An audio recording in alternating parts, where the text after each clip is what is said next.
দুটি পাপক গ্রহের মধ্যবর্তী ভাবকে আমরা পাপকর্তারী যোগে আবদ্ধ ভাব বলে থাকি।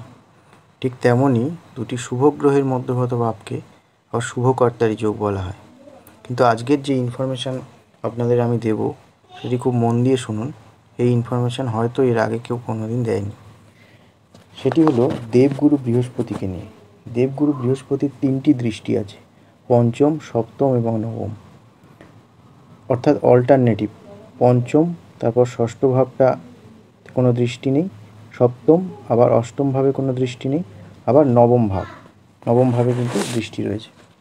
ফলে এই যে 3টি দৃষ্টি, এই 3টি দৃষ্টির ফলে দুটি ভাব এমনভাবে প্রত্যেকটি হরোস্কোপে তৈরি হয় যে দুটি ভাবের আগে এবং পিছের ভাবটিতে শুভ দৃষ্টি অর্থাৎ দেবগুরু বৃহস্পতির দৃষ্টি থাকে। এবং এই যে মধ্যবর্তী ভাবগুলি তৈরি হয়, এই মধ্যবর্তী ভাবগুলিতে শুভকর্তারী যোগ তৈরি হয়।